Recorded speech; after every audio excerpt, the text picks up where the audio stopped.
Saint Jerome was a Catholic priest, confessor, theologian and historian, who also became a doctor of the Church.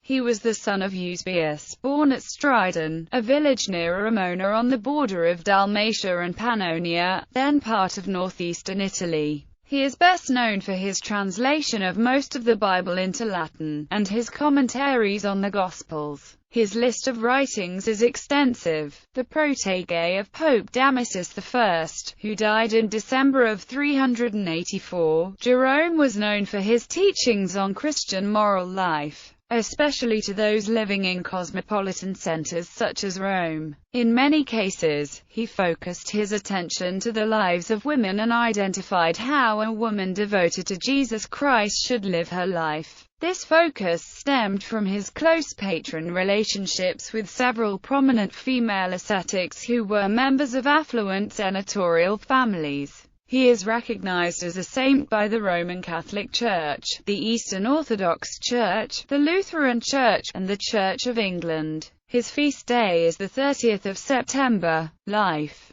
Eusebius Sophronius Hieronymus was born at Stridon around 347 AD. He was of Illyrian ancestry and his native tongue was the Illyrian dialect. He was not baptized until about 360 to 366 AD, when he had gone to Rome with his friend Bonosus to pursue rhetorical and philosophical studies. He studied under the grammarian Aelius Donatus. There Jerome learned Latin and at least some Greek, though probably not a familiarity with Greek literature he would later claim to have acquired as a schoolboy. As a student in Rome, he engaged in the superficial escapades and wanton behavior of students there, which he indulged in quite casually but for which he suffered terrible bouts of guilt afterwards. To appease his conscience, he would visit on Sundays the sepulchres of the martyrs and the apostles in the catacombs. This experience would remind him of the terrors of hell. Often I would find myself entering those crypts, deep dug in the earth, with their walls on either side lined with the bodies of the dead, where everything was so dark that almost it seemed as though the psalmist's words were fulfilled, "Let them go down quick into hell." Here and there the light, not entering in through windows, but filtering down from above through shafts, relieved the horror of the darkness.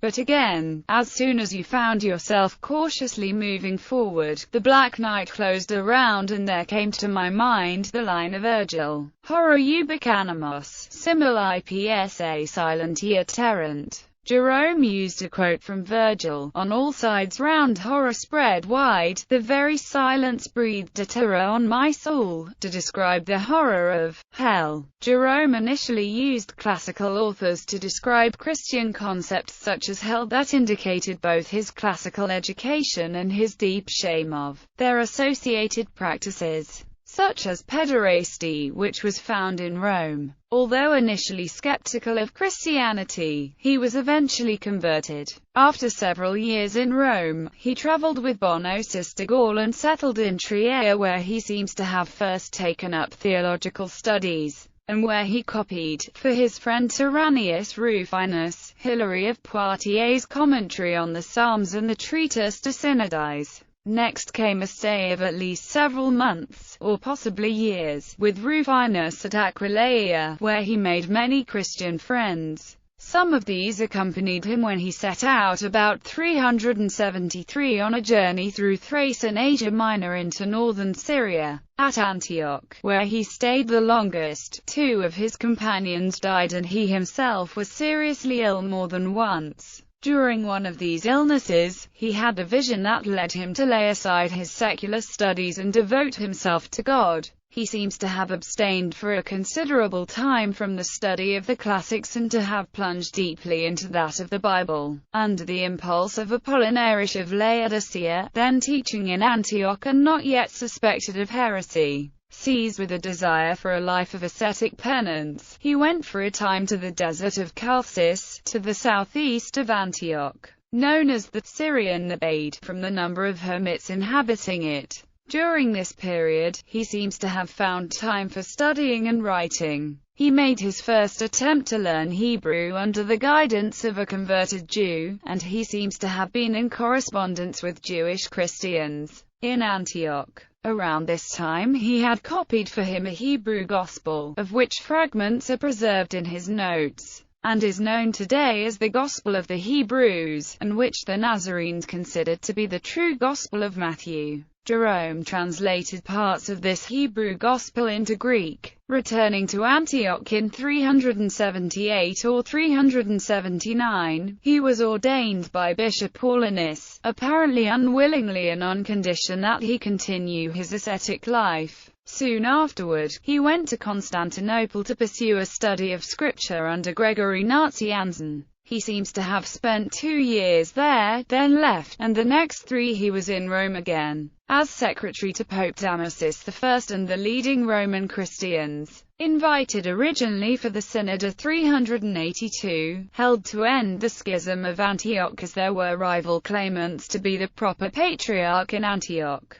Jerome had accompanied one of the claimants, Paulinus, back to Rome in order to get more support for him, and distinguished himself to the Pope, and took a prominent place in his councils. He was given duties in Rome, and he undertook a revision of the Latin Bible, to be based on the Greek manuscripts of the New Testament. He also updated the Psalter containing the Book of Psalms then at use in Rome based on the Septuagint, though he did not realize it yet. Translating much of what became the Latin Vulgate Bible would take many years and be his most important achievement. In Rome he was surrounded by a circle of well-born and well-educated women, including some from the noblest patrician families, such as the widows Lee, Marcella and Paula, with their daughters Blyzilla and Eustochium. The resulting inclination of these women towards the monastic life, away from the indulgent lasciviousness in Rome, and his unsparing criticism of the secular clergy of Rome, brought a growing hostility against him among the Roman clergy and their supporters. Soon after the death of his patron Damasus, Jerome was forced by them to leave his position at Rome after an inquiry was brought up by the Roman clergy into allegations that he had an improper relationship with the widow Paula. Still, his writings were highly regarded by women who were attempting to maintain a vow of becoming a consecrated virgin.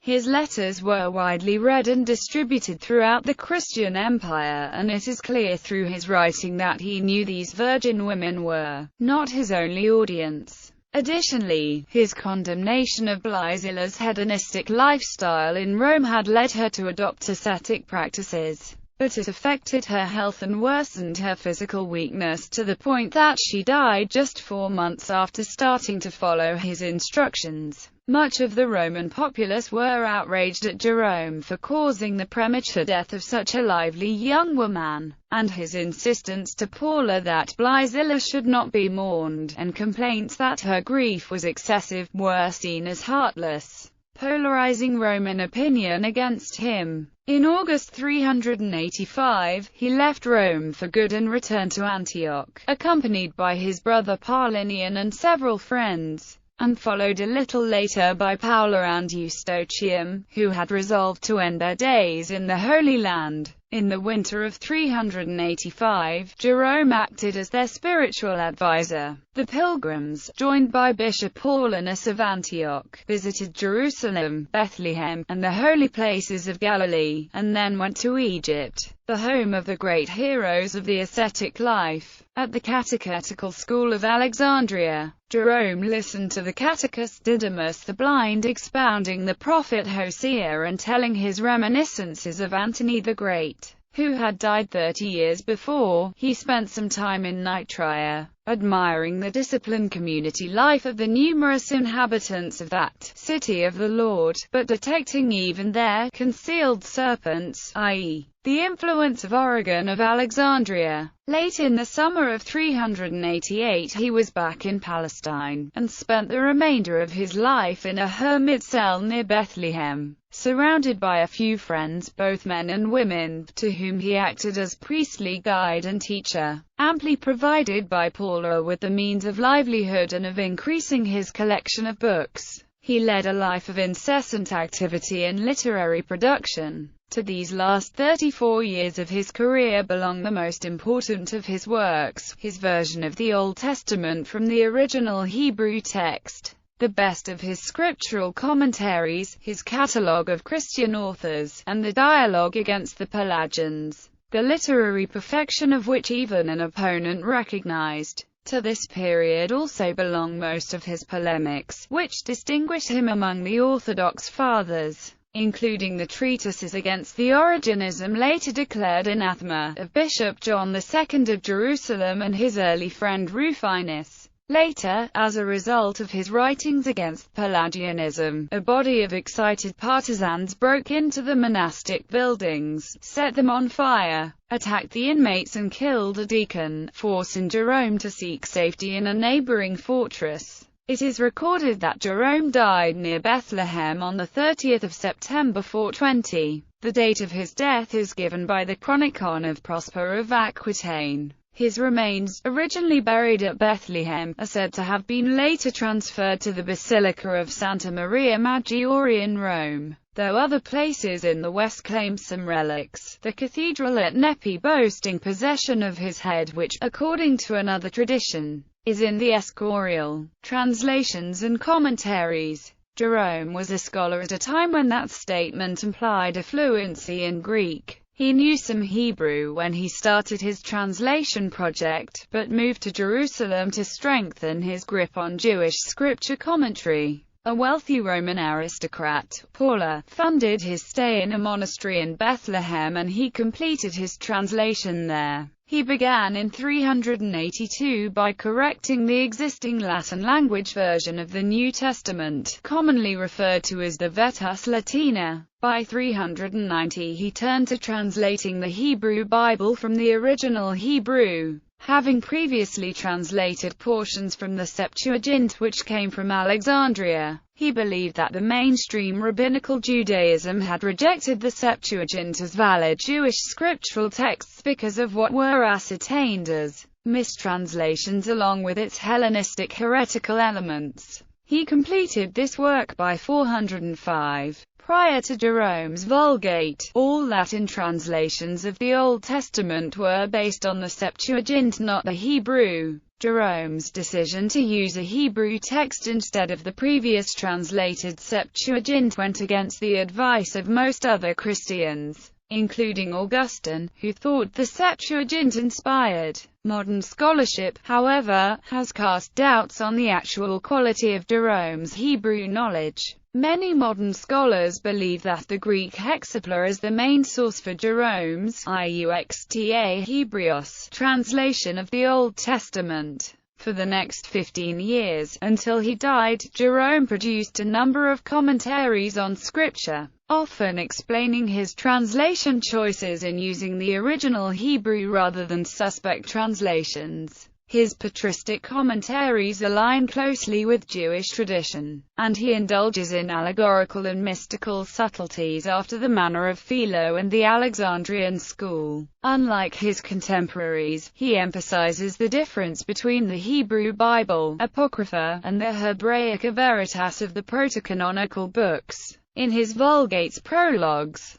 he describes some portions of books in the Septuagint that were not found in the Hebrew as being non-canonical. For Baruch, he mentions by name in his prologue to Jeremiah, and notes that it is neither read nor held among the Hebrews, but does not explicitly call it apocryphal or not in the canon. His preface to the books of Samuel and Kings includes the following statement, commonly called the helmeted preface. This preface to the scriptures may serve as a helmeted introduction to all the books which we turn from Hebrew into Latin, so that we may be assured that what is not found in our list must be placed amongst the apocryphal writings. Wisdom, therefore, which generally bears the name of Solomon, and the book of Jesus, the son of Sirach, and Judith, and Tobias, and the Shepherd are not in the canon. The first book of Maccabees I have found to be Hebrew, the second is Greek, as can be proved from the very style. Although Jerome was once suspicious of the Apocrypha, it is said that he later viewed them as scripture. For example, in Jerome's letter to Eustochium he quotes Sirach 13:2. Elsewhere Jerome also refers to Baruch,